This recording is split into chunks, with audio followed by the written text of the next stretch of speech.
Hi guys, ನಮಸ್ತೆ ಎಲ್ರಿಗೂ. ಇವತ್ತು ನಿಫ್ಟಿ ಏನು ಅರೌಂಡ್ ಒಂದು ಫ್ಲಾಟ್ ಆಗಿ ಓಪನ್ ಆಗಿತ್ತು.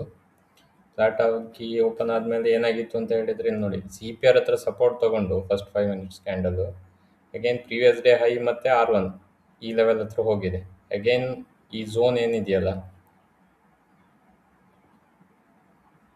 ಇದೇನು ಝೋನ್ ಇದೆಯಲ್ಲ, ಇಲ್ಲಿಂದ ರೆಸಿಸ್ಟೆನ್ಸ್ ಫೇಸ್ ಮಾಡಿ ಮತ್ತೆ ಕೆಳಗಡೆ ಬಂದಿದೆ. ಅಗೈನ್ ಇಲ್ಲಿ CPR ಹತ್ರ ಸಪೋರ್ಟ್ ತಗೊಂಡು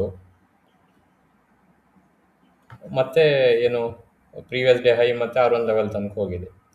ಈ ಥರ ವೈಡರ್ CPR ಇದ್ದವಾಗ ಏನಿದೆಯಲ್ಲ, ನೆಕೆಡ್ ಆಪ್ಷನ್ ಬೈಯಿಂಗು ಮಾಡೋದೆಲ್ಲ ತುಂಬ ಕಷ್ಟ ಆಗುತ್ತೆ. ಸೊ ಇಲ್ಲೆಲ್ಲ ಏನು ಮಾಡಬೇಕು, ಬೇರೆ ಬೇರೆ ಆಪ್ಷನ್ ಸ್ಟ್ರಾಟಜಿಗಳಿದ್ದಾವಲ್ಲ, ಡೆಬಿಟ್ ಸ್ಪ್ರೆಡ್ಡು, ಕ್ರೆಡಿಟ್ ಸ್ಪ್ರೆಡ್ಡು, ಅಥವಾ ಈ ಆಪ್ಷನ್ ಸೆಲ್ಲಿಂಗಲ್ಲಿ ಬೇರೆ ಬೇರೆ ಸ್ಟ್ರಾಟಜಿಗಳು, ಈ ಥರ ಸ್ಟ್ರಾಟಜಿಗಳನ್ನು ಅಪ್ಲೈ ಮಾಡಿದರೆ ಬೆನಿಫಿಟ್ ಜಾಸ್ತಿ ಇರುತ್ತೆ. ಅಂದರೆ ವೈಡರ್ ಇದ್ದವಾಗ ಮಾರ್ಕೆಟು ಒಂದು ಕ್ಲಿಯರ್ ಆಗಿ ಒನ್ ಡೈರೆಕ್ಷನ್ಗೆ ಹೋಗಲ್ಲ ಮಾರ್ಕೆಟು. ಅಂದರೆ ಒಂದು ಬೋತ್ ಸೈಡು ಹೋಗ್ಬೋದು, ಇಲ್ಲ ಕಂಪ್ಲೀಟ್ ಸೈಡ್ ವೇಸು ಆಗ್ಬೋದು, ಹೇಳೋಕ್ಕಾಗಲ್ಲ. ಅದೇ ನಿಮಗೆ ನ್ಯಾರೋ ಇದ್ದವಾಗ ಒಂದು ಡೈರೆಕ್ಷನ್ ಬರುತ್ತೆ. ಇಲ್ಲಿ ನೋಡಿ, ಸ್ವಲ್ಪ ನ್ಯಾರೋ ಇದೆ, ಮಾರ್ಕೆಟು ಒನ್ ಡೈರೆಕ್ಷನ್ಗೆ ಹೋಗಿದೆ, ಇಲ್ಲಿ ನ್ಯಾರೋ ಇದೆ, ಒನ್ ಡೈರೆಕ್ಷನ್ಗೆ ಬಂದಿದೆ.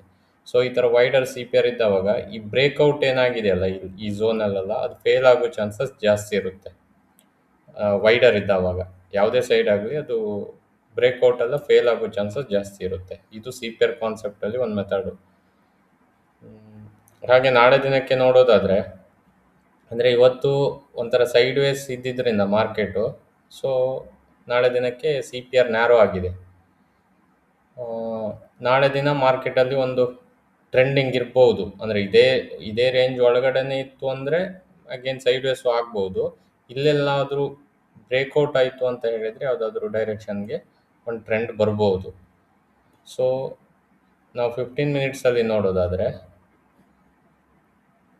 ನೋಡಿ, ಮಾರ್ಕೆಟ್ ಏನಾಗಿದೆ ಅಂತ ಹೇಳಿದರೆ ಈ ಝೋನನ್ನು ಈಸಿಯಾಗಿ ಬ್ರೇಕ್ ಆಗಲ್ಲ. ಈಗ ನಾವು 15 ಮಿನಿಟ್ಸಲ್ಲಿ ವೀಕ್ಲಿ CPR ನೋಡಿದ್ರು, ನೀವು ಲಾಸ್ಟ್ ವೀಕಲ್ಲಿ ನೋಡಿದ್ರು ಗೊತ್ತಾಗುತ್ತೆ ನೋಡಿ. 15 ಮಿನಿಟ್ಸಲ್ಲಿ ಇದೇನಿದೆ ಅಲ್ಲ ಏರಿಯಾ, ಅದನ್ನು ಈಸಿಯಾಗಿ ಬ್ರೇಕ್ ಆಗಲ್ಲ. ಬಟ್ ನಾವು ಇಂಟ್ರಾಡೇಗೆ ಇದನ್ನು ಜಾಸ್ತಿ ಫಾಲೋ ಮಾಡಲ್ಲ. ಇಂಟ್ರಾಡೇಗೆ ಅಂದರೆ ಇದೊಂದು ಏನಾಗುತ್ತೆ ಅಂದರೆ ನಮ್ಗೆ ಹಿಂಟ್ ಕೊಡುತ್ತೆ, ಅಂದರೆ ಮಾರ್ಕೆಟಲ್ಲಿ ದೊಡ್ಡ ದೊಡ್ಡ ಮೂಮೆಂಟ್ ಕ್ಲಿಯರ್ ಒನ್ ಡೈರೆಕ್ಷನ್ಗೆ ಬರಲ್ಲ ಅನ್ನುವಂಥದ್ದು ಈ ಥರ. ಸೊ ಅದನ್ನು ನಾವು ಮೈಂಡಲ್ಲಿ ಇಟ್ಕೊಳ್ಬೇಕು. ಹಾಗೆ 1 ಅವರಲ್ಲಿ ನೋಡೋದಾದರೆ,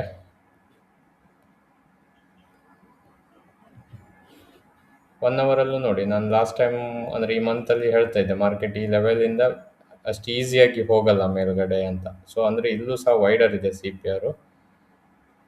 ಸೊ ಅಂದರೆ ನಾಳೆ ದಿನ ಟ್ರೆಂಡಿಂಗ್ ಅಂದರೆ ಇಂಟ್ರಾಡೇ ಸೆಟಪ್ ನೋಡಿದರೆ ಟ್ರೆಂಡಿಂಗ್ ಇರ್ಬೋದು ಅಂತ ಅನಿಸುತ್ತೆ. ಬಟ್ ಮಾರ್ಕೆಟ್ ಯಾವ ಡೈರೆಕ್ಷನ್ ಬ್ರೇಕ್ಔಟ್ ಕೊಡುತ್ತೆ ಆ ಕಡೆ ನಾವು ಅಂದರೆ ಇಮಿಡಿಯೇಟಾಗಿ ಟ್ರೇಡ್ ಮಾಡೋದಲ್ಲ, ಅಲ್ಲಿ ನೋಡ್ಬೇಕು ಮಾರ್ಕೆಟ್ ಯಾವ ಥರ ರಿಯಾಕ್ಟ್ ಮಾಡುತ್ತೆ ಲೆವೆಲ್ಸ್ ಹತ್ರ ಅಂತ.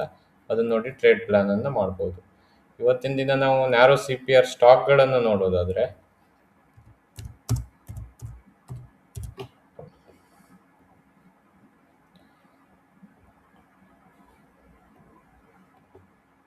ಇದು ನೋಡಿ, ಅಂದರೆ ಪ್ರೀವಿಯಸ್ ಡೇ ಲೋ ಹತ್ರ ಬ್ರೇಕ್ಔಟ್ ಆಗಿದೆ, ಅಗೇನ್ ನೋಡಿ ಕ್ಲಿಯರಾಗಿ ಫಾಲ್ ಆಗಿದೆ. ಅಂದರೆ ಬ್ರೇಕ್ಔಟ್ ಆದವಾಗ ಈ ಥರ ಆಗುತ್ತೆ ಯಾವ ಡೈರೆಕ್ಷನ್ಗಾದ್ರೂ ಸಹ. ಅಂದರೆ ಶಾರ್ಪ್ ಮೂಮೆಂಟ್ ಬರುತ್ತೆ ಮಾರ್ಕೆಟಲ್ಲಿ, ಅಂದರೆ ಪರ್ಟಿಕ್ಯುಲರ್ ಸ್ಟಾಕಲ್ಲಿ. ಸೊ ನಾಳೆ ದಿನಕ್ಕೆ ನಾವು ನೋಡೋದಾದರೆ ಇದೆಲ್ಲ ಸ್ಟಾಕ್ಗಳು ನಾಳೆ ದಿನ ಟ್ರೆಂಡಿಂಗ್ ಆಗ್ಬೋದು ಅಂತ ನಾವು ಹೇಳ್ಬೋದು.